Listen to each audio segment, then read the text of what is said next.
All right, these are going to be my NBA record predictions for this season. So let's get started. Starting off here, we're going to start with the Eastern Conference. In last place, I got the Washington Wizards at 17 and 65. I mean, they do not have a good team on paper. Even though some of their better guys, Kyle Kuzma, potentially could be on the trade block, and that's going to hurt their team even more.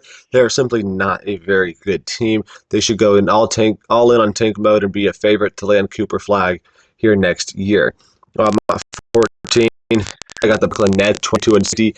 They're pretty bad on paper as well. They're certainly a lot better than the Wizards in my opinion, but I do not think this team is going to be very good. They could be interesting at times, but as far as getting a whole lot of wins, I don't really see that happening. Then we got the Raptors, the 13 at 23 and 59. Again, they have some good pieces. Scotty Barnes is obviously good. RJ Barrett's pretty good.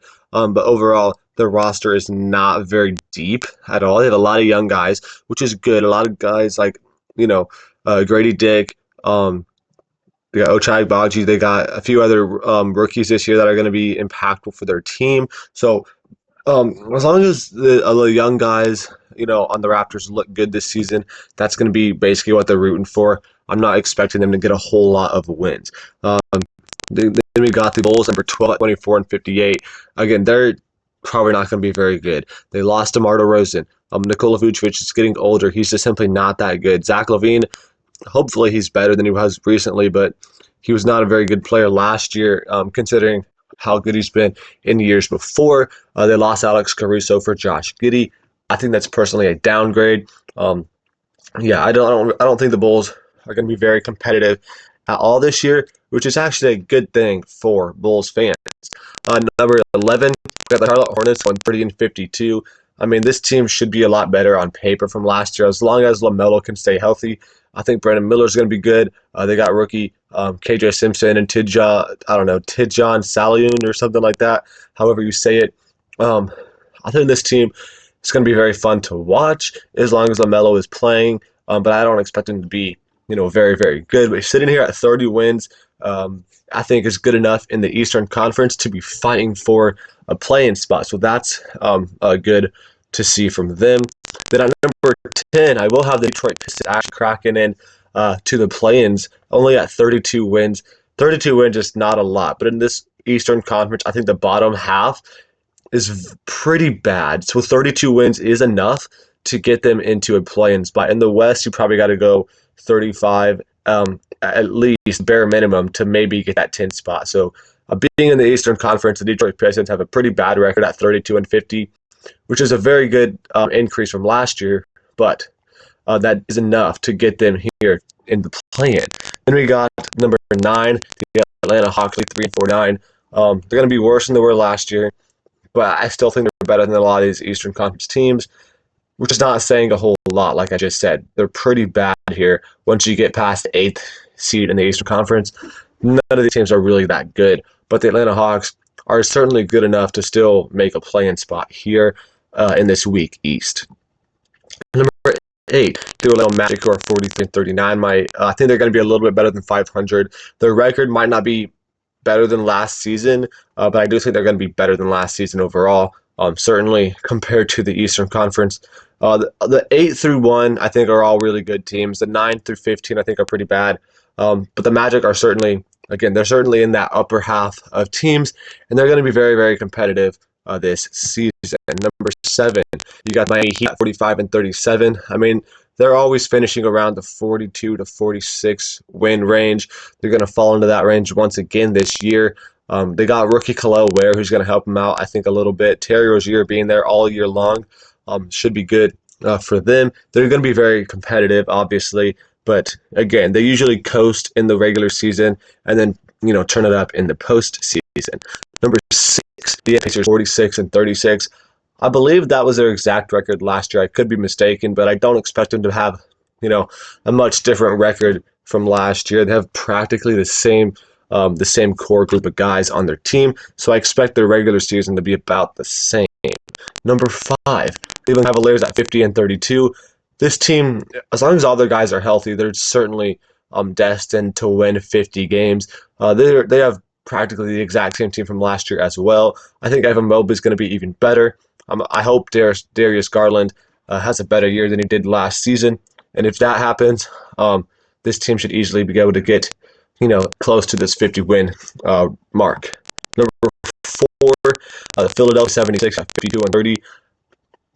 Tyrese Maxey, Paul George, Joel Embiid, that alone should be enough to get you to 50 wins. And they do have a really good group. They have a really good core of role players around that as well. So this team should be very fun to watch, and certainly among the upper half of the Eastern Conference playoffs. Number 3, you got the Milwaukee Bucks at 53-29. Giannis and Dame, as long as they're both healthy, this is going to be a really good team. Chris Middleton is good. He's not great. He's not the same player he was 2-3 years ago, but he's still really solid. They got some better depth pieces than they had last season, and adding Gary Trent to this team, that's certainly going to help their bench scoring out quite a bit. And I think they're easily going to win 50 games, and I have them at 53. Number 2, Boston Celtics 67-25. Kristaps Porzingis is out till December. I think they're going to kind of coast throughout the regular season, not win. I think they had 64 wins last year, something like that. I could be mistaken again, but I don't think they're going to get to 60 wins this year. I think they're going to coast a little bit more in the regular season, and obviously Kristaps is not going to be healthy until at least December, so they could struggle a little bit from the beginning half of the year, but they're still going to be one of the best teams in the conference. Number 1, I got the New York Knicks winning 60 games. I think they're the best team. I think they have the most depth, at least, on their team in the Eastern Conference. Come postseason, you could definitely take Boston over them because of the star power. But the Knicks have plenty of star power, too. Jalen Brunson, Mikal Bridges, Karl Anthony Towns. That is a very, very good star power. Josh Hart, OG Anunoby, all that kind of stuff. Mitchell Robinson. They have plenty of star power on their team as well. And I think they have more overall depth than the Boston Celtics. So if they have a couple guys go down with injury, they have a better shot of filling those voids than the Boston Celtics do. So that's why I got them at 60 wins. And number 1 in the Eastern Conference. Starting in the West, you got the Portland Trail Blazers at 26-56. Not a horrible record, considering the worst teams in the Eastern Conference are going to be worse than these bottom Western Conference teams. 26 wins, I believe, is a little bit more than they had last year. I'm not completely sure, but yeah, they have some good pieces on their team, but I don't think they're going to be very competitive here in the Western Conference. Number 14 is going to be the Utah Jazz. Kind of same thing for them. They got good pieces. Lauri Markkanen's good. That's really about it. All I can say, they don't have a lot of great talent. They have a lot of young guys still, so you just kind of want to develop those young guys, and it's okay to not be competitive this year. Number 13, you got the Los Angeles Clippers at 13-50. Without Kawhi Leonard for who knows how long, this team is certainly not going to be that competitive. Even with Kawhi, I don't think they're going to be that good. I mean, they weren't even that good last year with Kawhi, Paul George, James Harden, Russell Westbrook, all that stuff. They have, no Paul George. They didn't even replace him with really anything. No Kawhi Leonard for who knows how long. Their depth is worse. I don't think they're going to be great here this year. Number 12, going to be the San Antonio Spurs at 36-48. Sorry, that should be 36. Let me fix that real quick. Sorry, that should be 36-46, not 36-48. That math does not check out. But yeah, the Spurs should be very competitive here in the Western Conference, a lot better than they were last year. The addition of Chris Paul, just the natural progression of a lot of their young talent. They're going to be more competitive, but I still think they fall short of the play-in spot here. Number 11, against the Warriors, 36-46 as well. They should be competitive, but adding, no Klay Thompson. They replaced him with Buddy Hield. Certainly a downgrade. They do have some solid depth this year. They had some solid depth last year, but I think it got better this year, their depth. But still, they're going to be competitive. They're going to be fun to watch, obviously, with Stephen Curry. But overall, I do think they fall short here of the play-in. I just don't think they have a whole lot of, natural scorers here outside of Stephen Curry. Number 10, going to be the Houston Rockets sneak into the play-in here at 38-44. They were pretty good last year. I believe they were 41-41 or something, and made the 11 seed. So I think they're going to have to win less games this year, but they still end up, having a higher seed and cracking into this play-in spot. So that's going to be really good for this young, young Houston Rockets team to get some play-in experience. I just don't think they're going to be too much better, than a bottom play-in team. Number 9, New Orleans Pelicans at 43-39.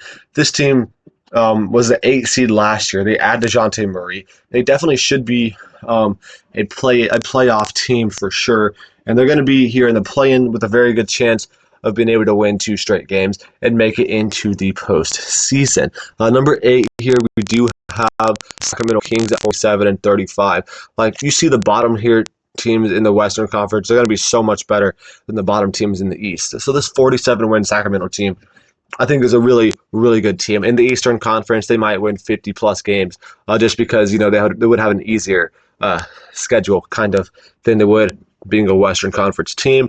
But adding DeMar DeRozan to this team that was pretty good last year. They just had a bunch of injuries, come postseason. I think this team certainly is good enough to make the postseason here as an 8 seed.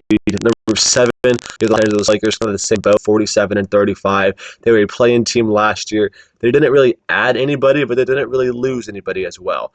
They added Dalton Knecht, who I think is going to be really good for them. Hopefully, guys like Gabe Vincent, Jared Vanderbilt can be healthy this year. Those guys were barely healthy at all last year. So just kind of hoping that their depth from last year is actually healthy this year should make this team, a little bit better. Number 7, the Grizzlies at 47-35 as well. All these teams here are the Kings, Lakers, Grizzlies, all about the same level. In my opinion, the Grizzlies should be really good this year with Ja healthy. Hopefully the rest of their team's healthy. They had the most injuries out of any team last year, and they were pretty bad because of it. But this year they should be healthy. They should be really good if they are healthy. Number 5, going to be Dallas Mavericks at 40-34. Adding Klay Thompson to this team should help them quite a bit. They were still really good last year. Obviously made the NBA Finals. I don't think their regular season record is going to be much better or even better at all, but I think they're going to be really good here this season. Certainly be a favorite to make it back to the NBA Finals. I don't think they win the Finals, but I do think they're going to be certainly a contender to make it back to the Western Conference Finals at least, but the regular season record might not really show that. Number 4, you got the Phoenix Suns at 48-34 as well. The star power of Devin Booker, Bradley Beal, Kevin Durant is already enough in itself to kind of be good enough to get close to that 50-win mark. They have a whole lot better depth this year than last season. So that definitely should help them out quite a bit.